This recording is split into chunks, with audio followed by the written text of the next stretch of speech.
Hello students, now we have to start the chapter that is Socialism in Europe and the Russian Revolution. Okay, तो इसमें हमने the Russian Revolution इसके बारे में पढ़ रहे हैं. ओके तो रशिया के अंदर जार निकोलस सेकंड का रूल है, ये हम देख चुके हैं. ही वॉज ऑटोक्रेटिक रूलर और सोसाइटी में वर्कर्स हैं एंड पीसेंट्स हैं. ठीक है, और इसी समय सोशलिज्म जो है वो पीसेंट्स में तो नेचुरली है, लेकिन सोशलिज्म के आइडियाज़ भी रशिया में स्प्रेड होने शुरू हो जाते हैं और साथ में ही दो मेन पॉलिटिकल पार्टीज भी वहाँ पर फ्रेम होती है. ठीक है, उसमें से one of that belongs to the Lenin Bolshevik और दूसरी that was open for all Menshevik. ठीक है, ये दो पार्टीज फॉर्म हो रही हैं. अब यहाँ पर रशिया के अंदर हम 1914 की बात कर रहे हैं, लेकिन इससे 10 साल पहले 1904 और 1905 के बीच रशिया में एक बहुत ही बड़ा इंसिडेंट हुआ था जिसके बारे में हम आज डिस्कस करेंगे. ठीक है, क्या था वो incident? That was turbulent time. ठीक है, कौन सा टाइम? The 1905 revolution.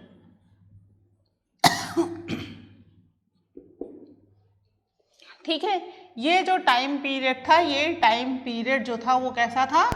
टर्ब्यूलेंट, यानी बहुत ही खराब टाइम था. इस समय रशिया के अंदर वर्कर्स और पीसेंट्स की एसोसिएशन तो ऑलरेडी बन चुकी थी. हमने देखा 1898 में वर्कर्स की एक socialist Russian social worker party बनी थी. साथ ही एक पीसेंट्स की 1900 में सोशलिस्ट रेवोल्यूशनरी पार्टी बनी थी.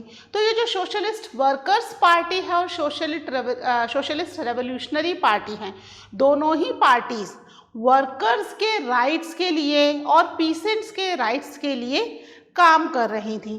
वो चाहती थी कि रशिया के अंदर जो वेल्थ है it was not concentrated in few hands, ये सभी में डिस्ट्रीब्यूट हो और वर्कर्स और पीसेंट को उनका प्रॉपर शेयर भी मिले.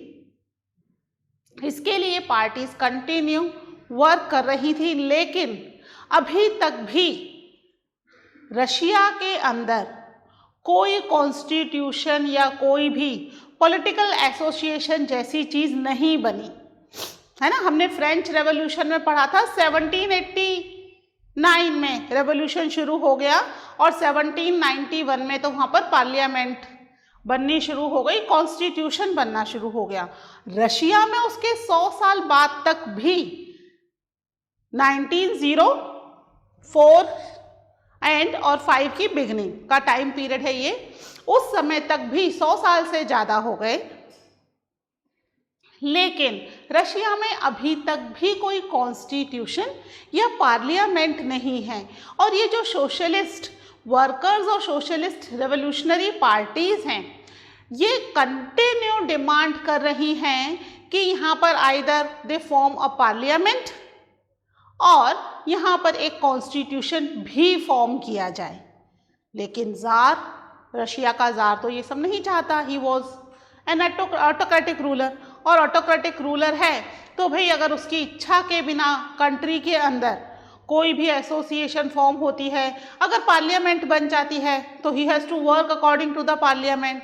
नहीं तो अगर कॉन्स्टिट्यूशन बन जाता है तो he become a constitutional monarch, तो उसकी पावर जो है वो लिमिट हो जाएंगी और ज़ार ये नहीं चाहता. तो कंट्री में एज सच अभी तक कोई भी पार्लियामेंट्री ऑर्गेनाइजेशन या कोई भी कॉन्स्टिट्यूशन नहीं है. ठीक है, तो ये वाला जो टाइम पीरियड है 1905 की बिगनिंग, दैट रशिया जो है major part of the Russia is in the Europe, जहाँ अच्छी ठंड पड़ती है, सीवियर विंटर का टाइम होता है. इस समय यहाँ अच्छी खासी ठंड तो है ही, ठीक है, लेकिन कंट्री में जो हालात हैं वो बहुत तेज़ी से चेंज हो रहे हैं. जो असेंशियल गुड्स हैं उनकी कीमतें कंटिन्यू बढ़ रही हैं और उसके कंपैरेटिव में जो वेजेस हैं, रियल वेजेस जो वाकई में हाथ में जा रहे हैं, ठीक है, रियल वेजेस जो हैं वो 20% तक डाउन हो गए। क्या हुआ कंट्री के अंदर? The price of essential goods, ठीक है, जरूरी चीजें भाई जिसके बिना लाइवलीहुड नहीं चल सकती, खरीदना ही है ना, खाने पीने की चीजें हैं तो ये चाहिए ही चाहिए। तो essential goods, the price of the essential goods were rose and real wages, real wages कौन से? जो लेबर को मिल रहे हैं, लेबर के हाथ में आ रही है सैलरी कट कटा के, जो भी, दैट रियल वेजेस है ना, डिक्लाइन बाय 20%। ठीक है, तो क्या होगा? चीजों की कीमतें बढ़ेंगी और वेजेस नहीं बढ़ रहे, वेजेस बढ़ने की वजह क्या हो गए? 20% तक रिड्यूस हो गए। तो क्या लोगों की ज़रूरतें पूरी हो पाएंगी? नहीं होंगी। फ्रांस के अंदर भी रेवोल्यूशन का यही रीज़न था, लोगों की ज़रूरतें पूरी नहीं हो रही थी, ब्रेड शॉप के बाहर ही रिवोल्ट हुआ वहाँ पर भी, है ना। तो यहाँ पर भी लोगों की ज़रूरतें पूरी नहीं हो रही, आए दिन ब्रेड शॉप के बाहर लड़ाई झगड़े तो कॉमन ही थे। ठीक है, इस समय वहाँ पर इंडस्ट्रीज़ भी काफ़ी जैसे शुरू हो गया था बाहर से सपोर्ट आना, फॉरेन इन्वेस्टमेंट, तो इंडस्ट्रीज़ भी ओपन होनी शुरू हो गई थी कुछ कुछ। ठीक है, तो यहाँ पर एक इंसिडेंट हुआ। क्या हुआ? एक आयरन वर्क फैक्ट्री थी पोर्टलोव, उसके अंदर 4 मेंबर्स को, जो कि एक असेंबली ऑफ रशियन वर्कर्स के मेंबर्स भी थे जो न्यूली फॉर्म हुई थी। टाइम टू टाइम नई नई असेंबलीज और एसोसिएशंस फॉर्म हो रहे थे रशिया में टू रेज देयर डिमांड्स, है ना, उनकी डिमांड्स को रेज करना, वेजेस बढ़ाए जाएं, है ना, प्राइजेस को कंट्रोल किया जाए। सुनने वाला कोई नहीं था, क्योंकि सुनेगा कौन? जार, और जार तो अपनी धुन में है, उसको कोई मतलब नहीं है। ठीक है, तो यहाँ पर असेंशियल गुड्स की कीमतें बढ़ने की वजह से भी, और फिर प्लस एक फैक्ट्री के अंदर जो आयरन वर्क फैक्ट्री थी पोर्टली, वहाँ से 4 मेंबर्स को डिसमिस कर दिया गया। And these 4 members were also the member of the Russian worker association, जो कि न्यूली फॉर्म हुई थी, इसके वर्कर्स थे। अब अगर इनको हटाया जाएगा तो क्या है? It's a call for the industrial action, है ना। आज 4 को हटाया है, कल हमें भी हटा दिया जाएगा। भाई आज तो कोई और 4 थे, कोई बात नहीं, कल उन 4 में हम भी हो सकते हैं। तो यहाँ पर जितने भी वर्कर्स थे सब यूनाइटेड हो गए और अगले कुछ दिनों के अंदर, with in a few days, ये लगभग सभी इंडस्ट्रीज में इन्होंने स्ट्राइक कर दी। 1 लाख से भी ज़्यादा वर्कर्स इस स्ट्राइक के अंदर पार्टिसिपेट करने के लिए आए। क्या हुआ? When 4 members of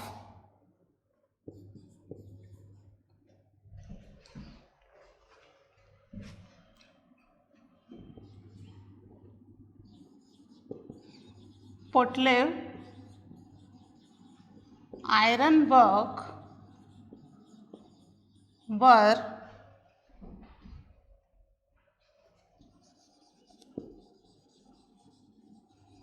dismissed। ठीक है, 4 members of the Putilov iron work जो फैक्ट्री थी, इंडस्ट्री का नाम है ये, है ना, इंडस्ट्री का नाम है ये। तो इसमें से 4 मेंबर को डिसमिस कर दिया गया। अब डिसमिस करने का मतलब क्या हो गया? It's a call for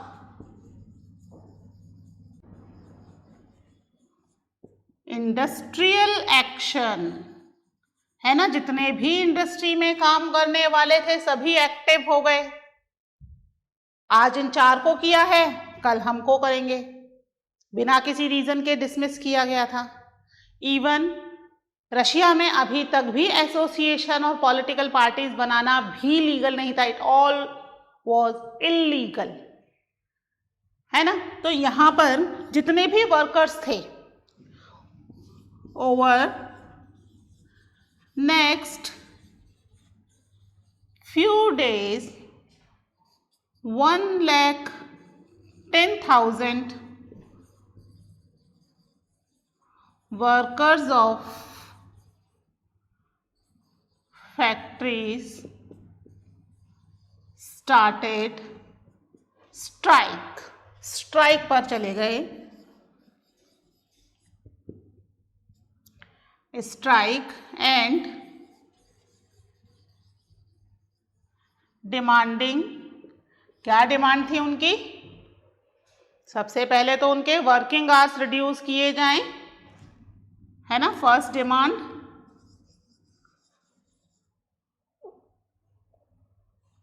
reduction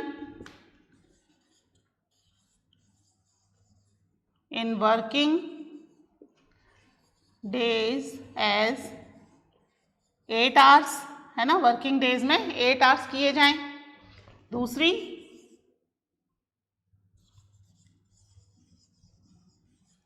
increase the wages बढ़ाए दिए जाएं। साथ में इम्प्रूव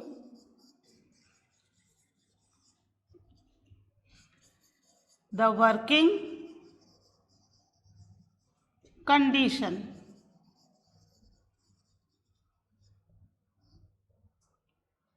ठीक है, वर्किंग कंडीशन को भी इम्प्रूव कर दिया जाए। बेसिकली ये 3 डिमांड्स थी, और यही 3 डिमांड्स हमने जब पढ़ा था industrial change in the Europe, उस समय भी वर्कर्स की यही 3 डिमांड थी।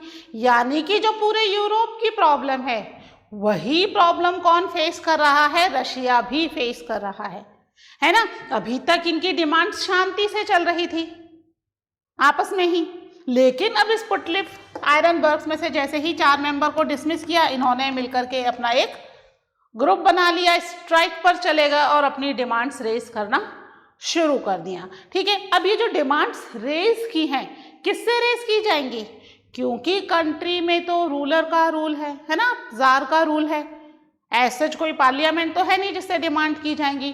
तो ये डिमांड जार के आगे रखी जाएंगी, है ना। तो जार के आगे डिमांड रखने के लिए उन्होंने एक व्यक्ति को चूज किया, because all of them were the workers.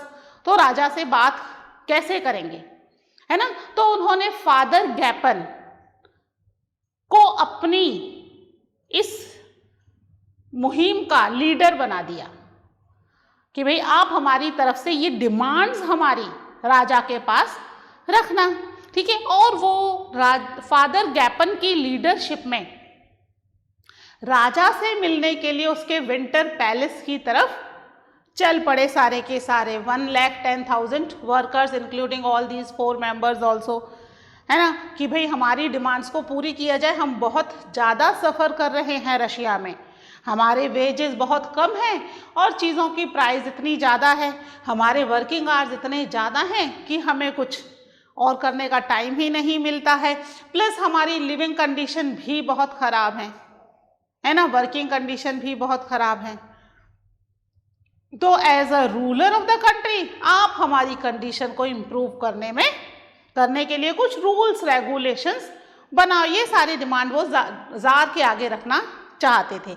ठीक है, एक बार इसको नोट करो, फिर आगे के पॉइंट्स हम डिस्कस करते हैं।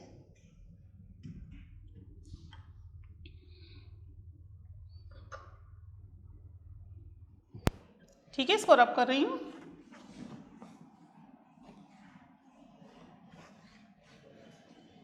यहां तक समझ में आ रहा है हम कब की बात कर रहे हैं? 1904 के एंड की और 1905 बिगनिंग, है ना। लास्ट खत्म हो रहा है साल, नया साल शुरू हो रहा है, इस समय ये सारा इंसिडेंट हो रहा है। तो आप कंफ्यूज मत होना कि भाई यहाँ पर 1905 दे रखा है और बुक में लिख रखा है 1904 के समय जो है प्राइजेस बढ़ गई और वेजेस जो है वो 20% तक कम हो गए। That is the time period. है ना, ऐसा नहीं है कि 1904 में शुरू हुआ था तो 1904 में ही इंसिडेंट हो जाएगा, लंबा टाइम लगता है इसमें। ठीक है, तो यहाँ पर ये डिमांड्स रेज होनी शुरू हो गई और जितने भी वर्कर्स हैं उन्हें कौन लीड कर रहा था?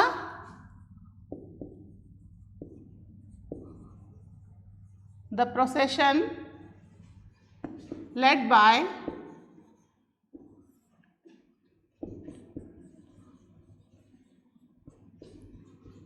Father Gapon. ठीक है, फादर गैपन जो है वो इस प्रोसेशन को लीड कर रहे हैं। कौन सा प्रोसेशन? वो 1,10,000 वर्कर्स वाला जो ग्रुप है उसको। ठीक है, दे रीच्ड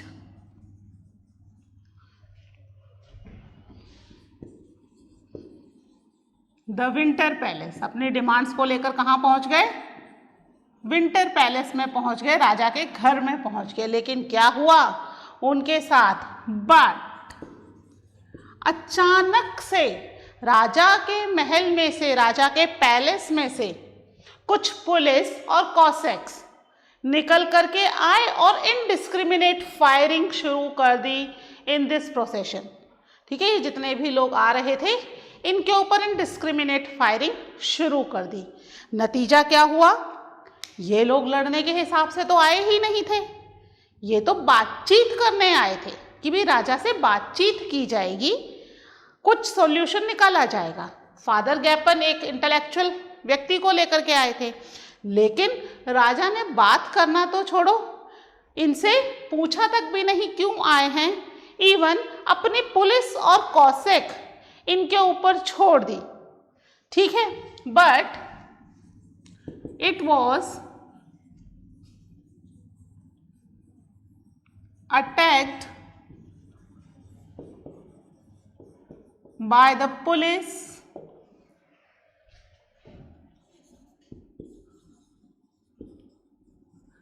and Cossacks।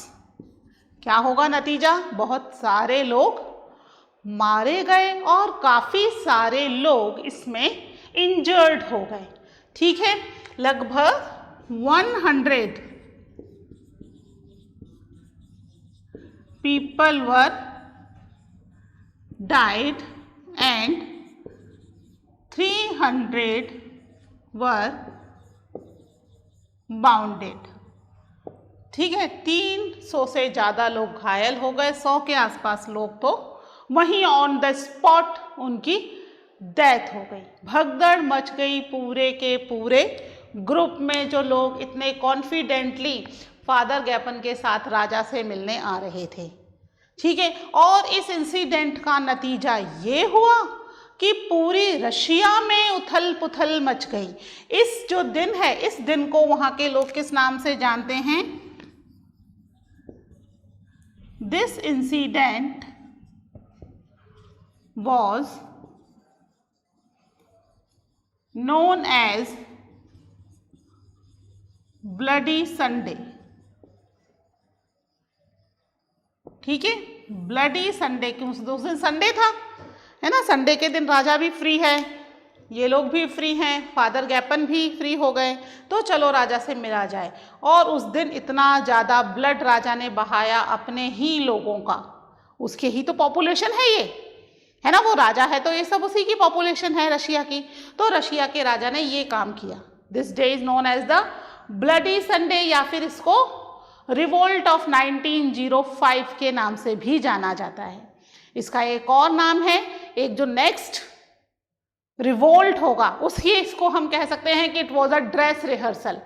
होता है ना, अपने फंक्शन से पहले एक दिन पहले ड्रेस रिहर्सल हो जाती है ना, कोई चूक ना हो मेन फंक्शन में।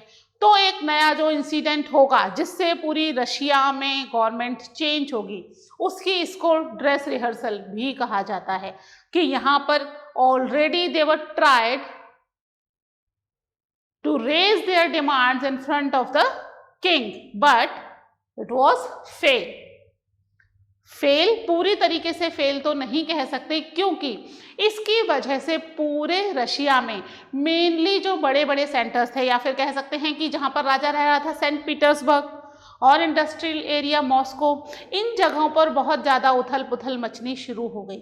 अधिकतर लोग राजा को क्रिटिसाइज करना शुरू कर दिया और जो डिमांड थी कॉन्स्टिट्यूशन की वो बहुत तेजी से और बड़े लेवल पर निकल करके सामने आने लग गई।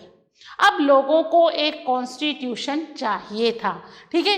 इस इंसिडेंट की वजह से कई सारे छोटे छोटे इंसिडेंट जगह जगह होने लग गए।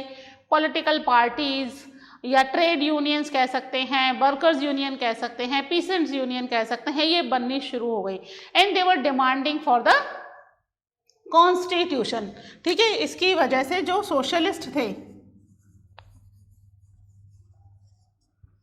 Socialist were demanding to form a parliament and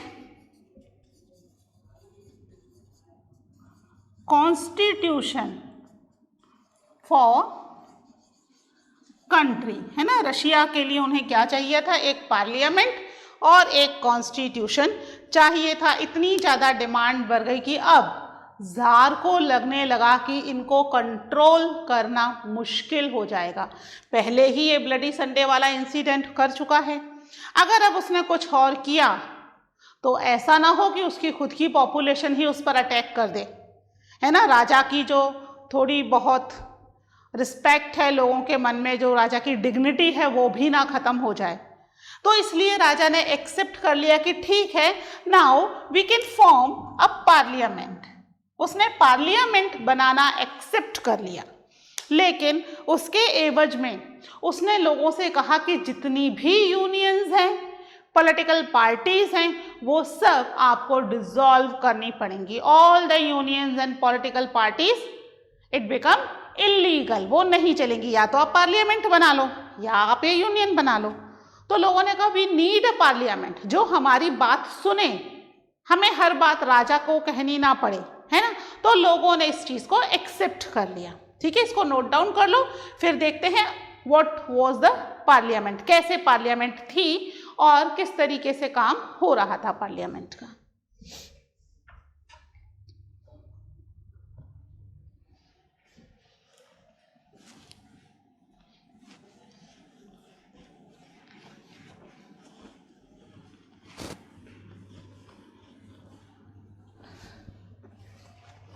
ठीक है, जब लोग बहुत बड़े स्केल पर डिमांड करना शुरू करते हैं तो फिर राजा को एक्सेप्ट करना ही पड़ता है।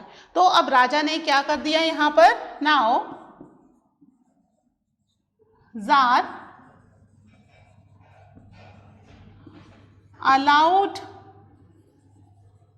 टू फॉर्म अ पार्लियामेंट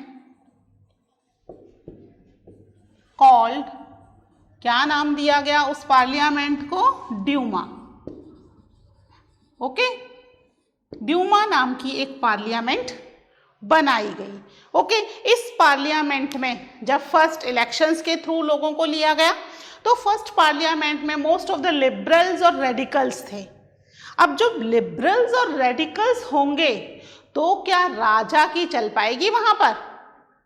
राजा तो ऑटोक्रेटिक रूल करने का आदी है ना, अकेले का रूल, मैं ही जो कहूँ वही होगा, कहा ना तो ना, हाँ तो हाँ, किसी से क्यों मैं पूछूं, मैं राजा हूँ, इस तरह का राजा। और यहाँ पर जो फर्स्ट ड्यूमा बनी, इस फर्स्ट ड्यूमा में मोस्ट ऑफ द मेंबर्स कौन थे? In first Duma most of members were liberals and radicals, जिनके आगे राजा की नहीं चल रही थी। अब क्योंकि राजा की नहीं चल रही, इसलिए क्या किया राजा ने, जो फर्स्ट ड्यूमा थी, हाँ फर्स्ट, इसको कैपिटल में लिख लेते हैं, first Duma was dismissed within 75 days. ठीक है, यानी शुरू होने के 2-2.5 महीने के अंदर ही 75 डेज के अंदर ही पहली ड्यूमा डिसॉल्व हो गई, सेकेंड ड्यूमा इलेक्ट की गई। अब सेकेंड ड्यूमा में भी क्या था, अधिकतर मेंबर्स उसमें भी लिबरल्स और रेडिकल्स थे, फ्यू मेंबर्स जो थे वो राजा की पसंद के थे, तो सेकेंड ड्यूमा भी नहीं चल पाई। क्या किया राजा ने, now second Duma was also